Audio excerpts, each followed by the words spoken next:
जी को बुलाया और बुला करके एक प्रेम पत्र लिखा। 7 श्लोकों में उस प्रेम पत्र को लिखा। श्रुत्वा गुणान् भुवन सुंदर शृण्वतां ते निर्विश्य कर्ण विवरै हरतु ग्रतापम् रूपां दृशां दृशिमताखिललार्थलाभम् तय्यश्च्युता विशति चित्तमपत्रपं मे। रुक्मिणी ने उस पत्र में लिखा, 7 श्लोकों में उस पत्र को लिखा। क्या लिखा? श्रुत्वा गुणान् भुवन सुंदर शृण्वतां ते। मैंने आपको सुना है, अभी तक देखा नहीं। क्या सुना है? भुवन सुंदर, आप त्रिभुवन सुंदर हो, इतना सुंदर हो कि मेरे इस सुंदरता को सुन करके मन में तो मोर नाच रहे हैं, लेकिन अभी तक उस सुंदर दृश्य को मैंने नहीं देखा। निर्विश्य कर्ण विवरै हरतु ग्रताप। उस सुंदर कथा को सुन करके मेरे कान तो प्रसन्न हो रहे हैं, लेकिन अभी तक मैंने अपने नेत्रों से उस रूप का दर्शन नहीं किया। कब आप दर्शन देंगे कि उस सुंदर रूप को देख करके मेरे नेत्र भी प्रसन्न हो जाएंगे? हे अच्युत, हे मोहन, कई ऐसे संबोधन किया। हे त्रिभुवन सुंदर, इस तरह से कई प्रकार के रुक्मिणी ने भगवान के लिए संबोधन किया। मैं आपको पति रूप में पाना चाहती हूं और मेरा दुष्ट भाई यह मेरा विवाह शिशुपाल से करना चाहता है। वो भी शिशुपाल बारात लेकर के नगर के बाहर आ गया है। ऐसा न हो कि जो सिंह का आहार हो कोई गिद्धड़ लेकर के जाए। इसलिए मैं विवाह करूंगी तो आपसे करूंगी, अन्यथा मैं विवाह नहीं करूंगी, आत्महत्या कर लूंगी, लेकिन शिशुपाल से विवाह नहीं करूंगी। और मेरा भाई तो सुरक्षा बढ़ा दिया है, चारों तरफ सैनिक लगे हुए हैं। तो आप मन ही मन सोचेंगे कि उस सैनिक लगे हैं तो कैसे मैं लेकर के आऊंगा। तो उसके उत्तर में मैं लिख रही हूं, इसे ध्यान से आप पढ़िएगा। रुक्मिणी ने उसके उत्तर में लिखा कि मेरे कुल खानदान का नियम है, परंपरा है कि जिस कन्या का विवाह होता है वह कन्या नगर के बाहर गौरी पूजन के लिए जाती है। मैं अपने कुल परंपरा के अनुसार विवाह करने से पूर्व मैं नगर के बाहर जो गौरी जी की मंदिर है उसमें पूजा करने के लिए आऊंगी। आप वहीं आइएगा और वहीं से मेरा हरण करके और लेकर जाइएगा। अगर आप नहीं आएंगे तो मैं मर जाऊंगी, लेकिन शिशुपाल से विवाह नहीं करूंगी।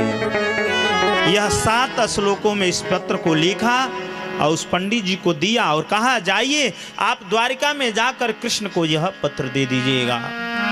पंडित जी उस पत्र को लेकर के सीधे द्वारिका में पहुंचे। भगवान शाम के समय में आए तो पंडित जी ने उस पत्र को दिया। पंडित जी पत्र को जैसे दिए, भगवान ने कहा, पंडित जी यह किसका पत्र है? पंडित जी ने कहा, भीष्मक नरेश की पुत्री रुक्मिणी ने यह पत्र दिया है और यह पत्र जो है आपको दिया है। भगवान ने कहा, आप पढ़ के सुना दीजिए। पंडित जी ने कहा, भगवान यह जो पत्र है, इस पत्र का नाम प्रेम पत्र है। प्रेम पत्र आपको ही पढ़ना चाहिए, इसलिए आप इस पत्र को पढ़िए। भगवान ने कहा, पंडित जी मैं मैं ब्राह्मण संतों से कुछ नहीं छुपाता, आप जो भी कुछ लिखा है पढ़ करके स्पष्ट मुझे श्रवण करा दीजिए। जो उसमें लिखा था पंडित जी ने साफ साफ पढ़ दिया।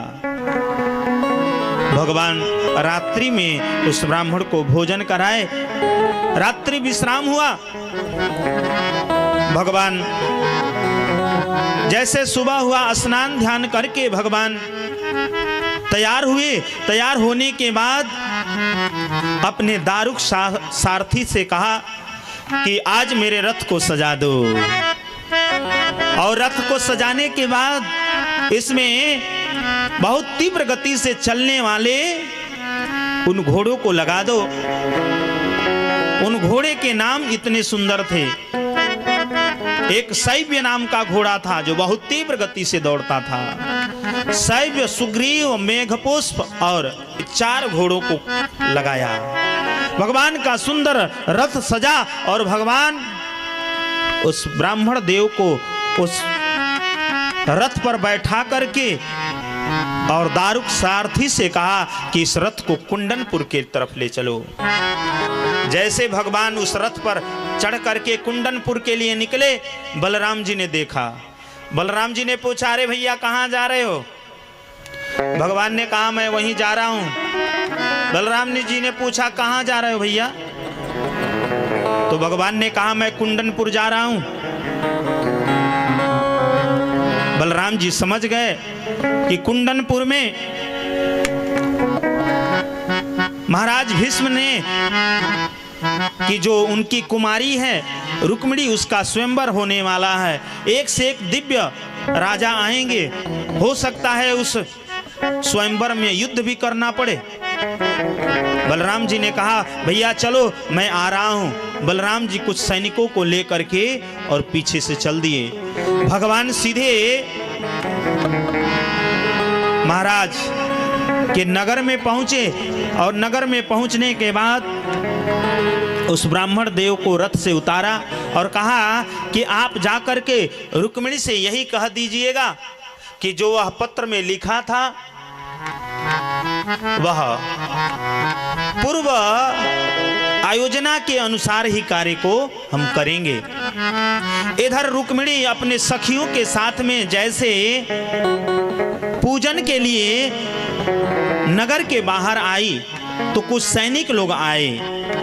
सैनिक लोग साथ में आए।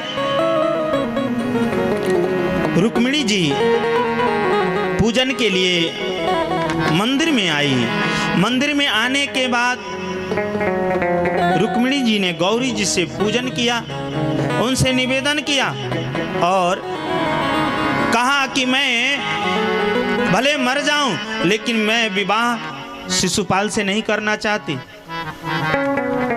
जो उनकी सखियां थी वो कही कि आप कहो कि शिशुपाल दीर्घायु हो,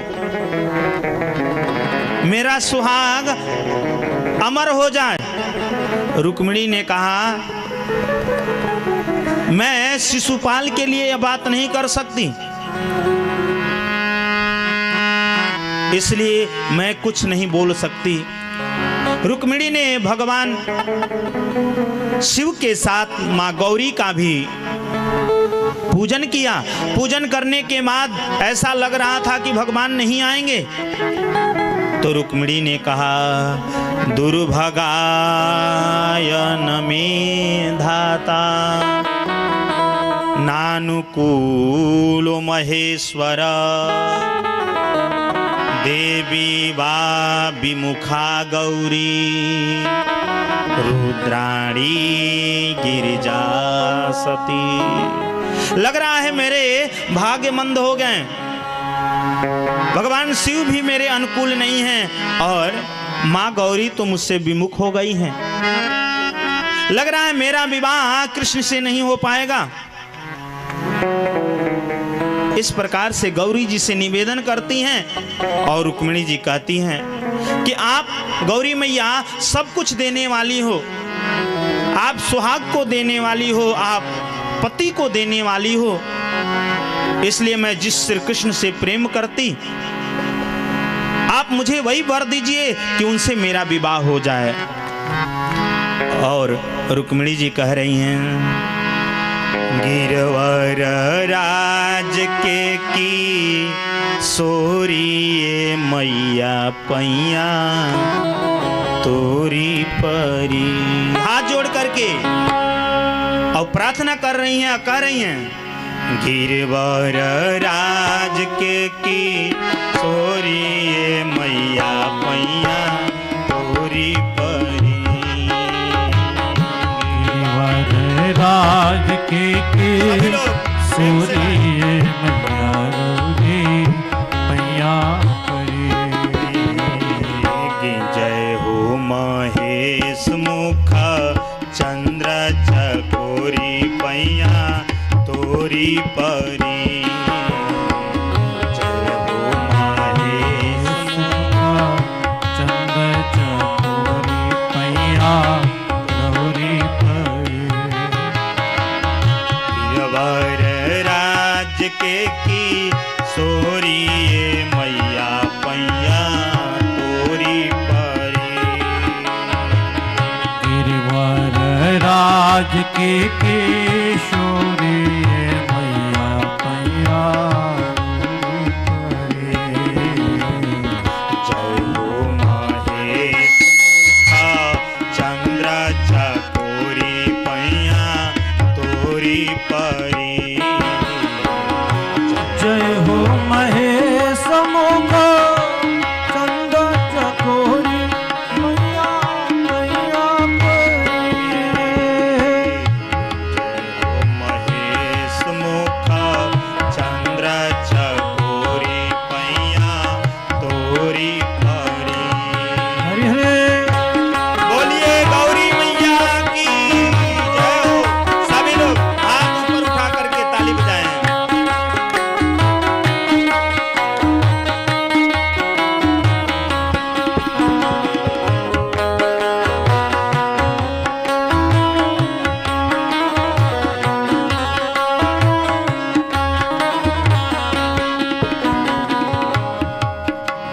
और मैया क्या कर रही हैं?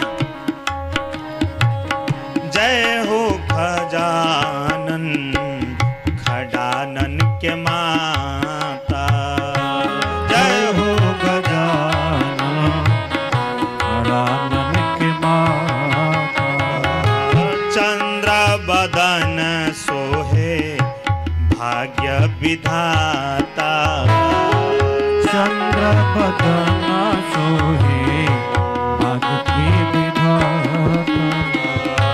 जय हो गजानन खडानन के माता।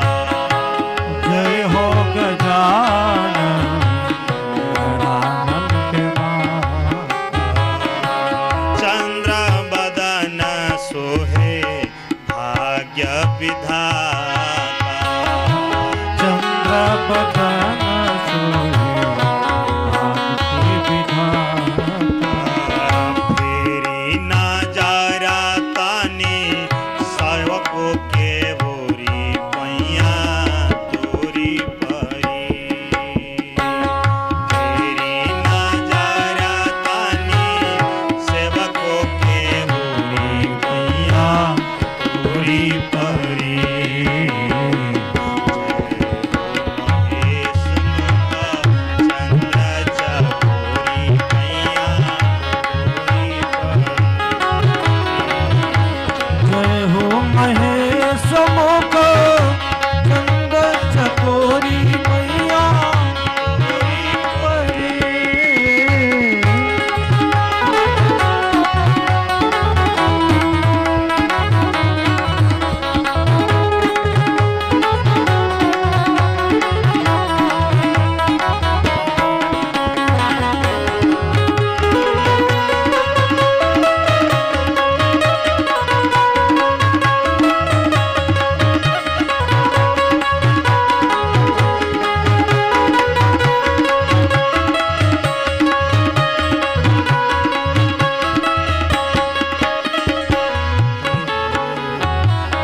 मैया संसार के तू श्री जानहार हो। मैया संसार की तो सृजनहार हो। पालनहार तू ही करेलू संहार हो। पालनहार तू ही करेलू संहार हो। मैया संसार के तू सृजनहार हो। मैया संसार के तू सृजनहार हो। पालनहार तू ही करेलू संहार हो। पालनहार तू ही करेलू संहार हो। प्रतिव्रता धर्म में शिरोमणि मैया पैया तोरी परी। प्रतिव्रता धर्म में शिरोमणि मैया पैया तोरी परी।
भिखारी के भर दे तू झोली पैया तोरी परी। भिखारी के भर दे तू झोली पैया तोरी परी। जय हो महेश मुखा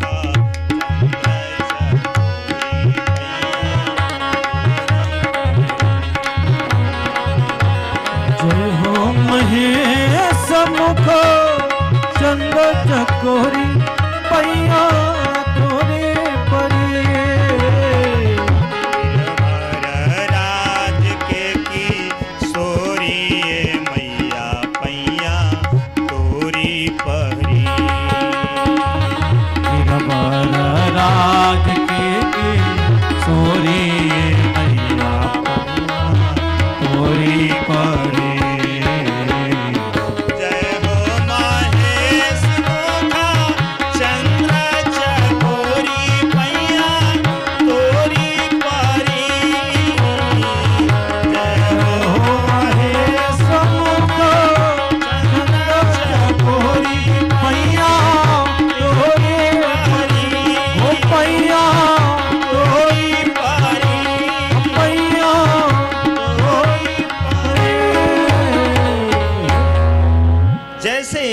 रुक्मिणी मैया ने गौरी मैया से निवेदन किया तो गौरी मैया के चढ़े हुए जो हाथ पर पुष्प के माला थे वह रुक्मिणी मैया के गले में पड़ गए। जैसे रुक्मिणी मैया के गले में पड़े तो रुक्मिणी मैया के वाम अंग फड़कने लगे। स्त्रियों का वाम अंग फड़कता है, यह शुभ का सूचक होता है। उसी समय डंडा घुमाते हुए वह ब्राह्मण देवता आए। ब्राह्मण देवता ने इशारों में कह दिया कि जो आपने पत्र में लिखा था उसी के अनुसार कार्य होगा। वह नगर के बाहर आ गए हैं। रुक्मिणी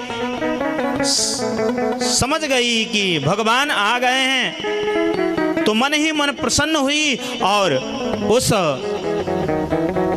भगवान के मंदिर को परिक्रमा के बहाने पीछे गई। भगवान रथ लेकर के वहीं खड़े थे और जैसे रुक्मिणी